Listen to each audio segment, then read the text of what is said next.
Hello दोस्तों, स्वागत है आपका एवन कोचिंग क्लासेस में। आज हम पढ़ने वाले हैं द इम्पोर्टेंस ऑफ इंग्लिश का जो हमारा टॉपिक है, जो मेन टॉपिक जो 2022-23 के लिए काफ़ी ज़्यादा इम्पोर्टेंट है। आज मैं उसी टॉपिक को लेकर आया हूँ। तो गाइस, इस साल का जो इम्पोर्टेंट आर्टिकल है वो हमारा है द गेम्स ऑफ वैल्यू और एक द इम्पोर्टेंस ऑफ इंग्लिश। ये दो है जो बहुत ज़्यादा इम्पोर्टेंट है, तो वो आर्टिकल मैं आपके लिए लेकर आया हूँ। तो गाइज़, आज हम इसका पूरा डिटेल में पढ़ेंगे, इसका हिंदी ट्रांसलेट देखेंगे और किस टाइप से हमें आपको इसको लिखना है। ये हमारी टर्मिनल एग्जाम के लिए भी काफ़ी ज़्यादा बेनिफिशियल है। तो हम इसको ज़्यादा से ज़्यादा पढ़ेंगे, किस प्रकार से क्वेश्चन आता है और किस प्रकार से कौन से सन में ये आया था, ये सारा आपको बताया जाएगा। चलिए देख लेते हैं क्वेश्चन किस प्रकार से आएगा। तो जो हमारा क्वेश्चन है, using the following input produce a write up on the importance of English in about 100 या 200 वर्ड। लगभग 150 या 200 वर्ड्स के लगभग इसमें आएंगे और कुछ इसमें टॉपिक भी आएंगे जो आपको पॉइंट वाइज दिए गए हैं।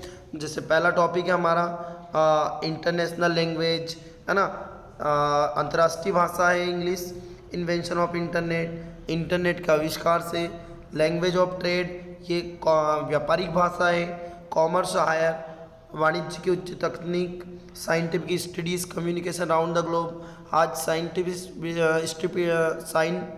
स्टडीज़, वैज्ञानिक अध्ययन ने आज इसको पूरे विश्व में फैला दिया है। मीन्स ऑफ अर्निंग लिवलीवुड, मतलब यदि आपको इंग्लिश बहुत अच्छे से आता है या फिर इसका बहुत अच्छा बेनिफिट्स आप उठा सकते हो, तो काफ़ी ज़्यादा इंपॉर्टेंट है। चलो इसको देख लेते हैं। द इम्पोर्टेंस ऑफ इंग्लिश, पहला तो हमें इन टॉपिकों को फॉलो करना है, पहली बात तो। और ये टॉपिक हमें एग्जाम में नहीं लिखना है, इस पैराग्राफ को लिखना है ओनली, है ना। चलिए देख लेते हैं। तो English is an international language, English एक अंतर्राष्ट्रीय भाषा है। मतलब जो इंग्लिश है वो एक अंतर्राष्ट्रीय भाषा है ना, विदेशों में भी बोली जाती है और अंतर्राष्ट्रीय लेवल पर रहेगी। It is spoken all over the world, ये पूरे विश्व में बोली जाती है। जो इंग्लिश है, आप विदेशों में कहीं पर भी चले जाओ इंग्लिश बोल सकते हैं, है ना, और इंग्लिश में ही समझ में आता है वहाँ पे। With the invention of internet no country can depend upon its local language. With the invention of internet, internet के आविष्कार से, है ना, कोई भी देश अपनी सामान्य भाषा पर निर्भर नहीं है। मतलब जो भी देश है वो, हमारा देश कोई भी देश है, इंडिया है, पाकिस्तान है ना, अमेरिका है, कोई भी देश है, आज उसकी सामान्य भाषा पर निर्भर नहीं है। उसके अलावा उसमें भी बहुत सारी लैंग्वेजेस और भी हैं। We can communicate with other countries only when we know English, है ना। We can communicate with other countries only when we know English. यदि हम इंग्लिश जानते हैं तो हम इंग्लिश से, है ना, यदि इंग्लिश जानते हैं तो हम किसी भी दूसरे देश से संवाद कर सकते हैं, है ना, किसी भी दूसरे देश के व्यक्ति से बातचीत कर सकते हैं या कॉल कर सकते हैं। A vast store of knowledge of almost all subjects is available in English। अब ए वेस्ट स्टोर ऑफ नॉलेज, मतलब जो इंग्लिश है ना, जितने भी सब्जेक्ट्स हैं, है ना, जितने भी विषय हैं, सभी विषय हमारे इंग्लिश में अवेलेबल है। और यहाँ ज्ञान का भंडार है, माना कि, है ना, मान सकते हैं कि ज्ञान का एक भंडार है। English is easy to learn, English को सीखना बहुत ही आसान है। यदि आप इंग्लिश को सीखते हो तो इंग्लिश को सीखना क्या है, बहुत ज़्यादा आसान है। English is easy to learn. अब it is the medium of understanding study of science and technology. और यहाँ एक माध्यम है, यहाँ भी एक इंग्लिश एक माध्यम है ना, साइंस, विज्ञान और तकनीक, विज्ञान और तकनीक को समझने का सबसे अच्छा माध्यम क्या है, इंग्लिश ही है। क्योंकि साइंटिस्ट लोग अधिकतर इंग्लिश में संवाद करते हैं, कम्युनिकेट करते हैं, और साइंटिस्ट लोग ज़्यादा से ज़्यादा साइंस में इंग्लिश ही यूज़ होती है ना। और टेक्निकल तकनीक में भी डेफिनेटली आप देख ही सकते हो। तो इन ट्रेड, व्यापार में व्यापारिक भाषाएं, कॉमर्स वाणिज्य, हाई टेक्निकल उच्च तकनीक, and scientific studies, it is widely used communication around the globe. आज मतलब उसको बोला जाता है कि इन व्यापार में हायर टेक्निकल उच्च तकनीक एंड साइंटिफिक स्टडीज, वैज्ञानिक अध्ययन, it is widely used communication around the globe.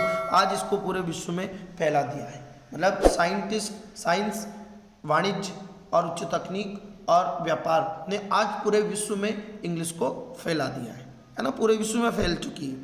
With the knowledge a person can earn his livelihood, यदि मतलब इंग्लिश का यदि नॉलेज है किसी भी बंदे को, तो वो व्यक्ति कहीं भी जाकर कमा सकता है, अपनी आजीविका कमा सकता है, मतलब उसका बेनिफिट्स उठा सकता है, मेनली ये बात है। In spite of the irregularities in a grammar and pronunciation, है ना, English is one of the most effective instrument and expression. मतलब in spite of irregularities in grammar pronounce, मतलब देखो इरेगुलरिटीज ग्रामर में कभी कभी मिस्टेक आ जाते हैं, प्रोनाउंसिएशन में कोई, तो उसका कोई इशू नहीं रहता। और ये बहुत ज़्यादा, English is one of the most effective instrument of expression, मतलब भाव प्रदर्शित करने के सबसे अच्छा तरीका है इंग्लिश। हिंदी में कोई भी व्यक्ति कुछ भी कहेगा तो इतना ज़्यादा इफेक्ट नहीं डालेगा, लेकिन इंग्लिश में यदि किसी ने बोल दिया तो अरे बहुत ज़्यादा इफेक्टेबल है, अरे इंग्लिश बोल रहा है, मतलब बहुत अपने अंदर ही एक अलग से फीलिंग क्रिएट होती है। तो English, there is no language in the world which has a richer vocabulary than English. अब दुनिया में ऐसी कोई सी भाषा नहीं है, मतलब ऐसी कोई सी भी लैंग्वेज नहीं है जिसमें इंग्लिश से ज़्यादा शब्दकोश हो, मतलब इंग्लिश में ही सबसे ज़्यादा अपने को शब्दकोश मिलेंगे, है ना, इंग्लिश में सबसे ज़्यादा शब्दकोश मिलने वाले हैं और मिलेंगे। और पर्लेस बक सेड दैट, पर्लेस बक ने कहा है कि Indians have put to good use benefits of English, मतलब इंग्लिश जो इंडियंस है, मतलब भारतीय लोगों ने इंग्लिश का बहुत अच्छा फ़ायदा उठाया है और इसके कहीं ज़्यादा बेनिफिट्स भी हमें मिले। और their pronunciation is pure and executive, मतलब इससे यदि इंग्लिश ज़्यादा से ज़्यादा बोलते हैं, कम्युनिकेट करते हैं, तो इससे हमारा प्रोनाउंसिएशन क्या होता है, प्योर होता है, शुद्ध और उत्कृष्ट होता है, एग्जीक्यूटिव, और बहुत ज़्यादा सुंदर होता है। तो मतलब बहुत ज़्यादा सुंदर बनाने के लिए, हमारे प्रोनाउंसिएशन या हमारे संवाद को सुंदर बनाने के लिए हम क्या करते हैं कि अभी ज़्यादा से ज़्यादा इंग्लिश का यूज़ करते हैं। तो ये हमारी द इम्पोर्टेंस ऑफ इंग्लिश इस साल की बहुत ज़्यादा इम्पोर्टेंट है। तो गाइस, अच्छा लगा, वीडियो अच्छा लगा तो वीडियो को लाइक करें, शेयर करें और कमेंट करें। और गाइस, वीडियो को लाइक और शेयर जरूर करें, ताकि हम भी आपके लिए मेहनत कर रहे हैं, तो आप सिर्फ इतना तो बनता है कि आप एक लाइक या फिर एक कमेंट करें। सब्सक्राइब नहीं किया है हमारे चैनल को तो डेफिनेटली सब्सक्राइब करें। आपको 10th और 12th के हर वीडियो, हर क्लास, हर टेंस, राइटिंग स्किल है, ग्रामेटिकल है, हर एक चीज़ आपको मिलने वाली है और अवेलेबल है। तो गाइस, थैंक्स फॉर